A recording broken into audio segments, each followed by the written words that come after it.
Kahit mahigit 2 taon nang umiiral ang batas sa pagpaparehistro ng mga SIM card, nagkalat pa rin sa mga bentahan online ang mga pre-registered SIM card at may mga ganyan ding kasamang nasasabat sa mga Pogo Hub. Ang giit ng isang senador, may mga hindi nagagawa sa pagpapatupad ng batas. Nakatutok si Darlene Cai. Bulto-bultong prepaid SIM cards at text blasters ang nakuha sa Pogo Hub na ito sa Pasay City, Kamakailan. Sabi ng PAOK o Presidential Anti-Organized Crime Commission, ang mga SIM card ay ginamit para makapang-scam. Yan ay sa kabila ng mahigit 2 taon ng pagpapatupad ng Republic Act 11934 o SIM Registration Act. Layo ng batas na makontrol ang pagbebenta ng SIM cards at irehistro ang lahat ng gumagamit nito sa layong pigilan ang mga text at online scam. Ang nakababahala, sa social media at online marketplaces, may nabibili pa ring pre-registered SIM cards. Obviously, marami pa talagang mga pre-registered SIM card na mga fake ang identities o laman o data doon sa loob ng registered SIM cards na yon. Ang nakakatakot kasi doon, yan po yung ginagamit ng mga magpupugo eh. Yan po yung ginagamit ng mga online scammers.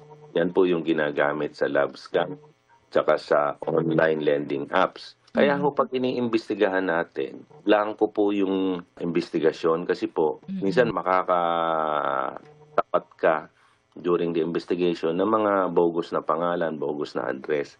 So, wala na. Stop na ho yung investigation. Sinubukan namin gumawa ng mabilisang search sa online selling platform.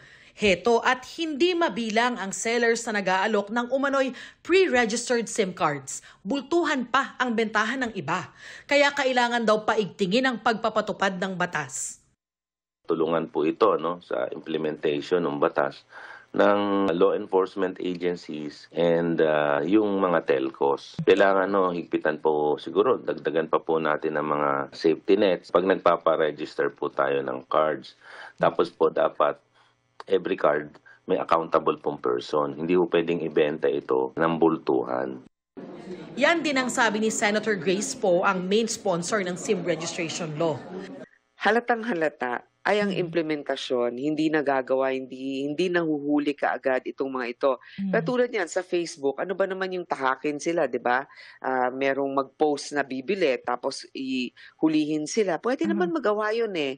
Kung meron talagang political will or determination, pwede nating tanungin ng NTC sa susunod na interview kung meron na ba silang nakasuhan.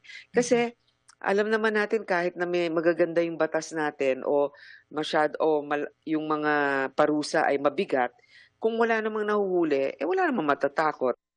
Nauna nang nangako ang NTC na tututukan nila ang mga isyu kaugnay sa mga insidente ng scamming. Bagamat aminado silang ang SIM registration ay hindi raw silver bullet o nag-iisang garantisadong solusyon para matigil ang messaging scams. Para sa GMA Integrated News, Darlene Cai, nakatutok 24 oras.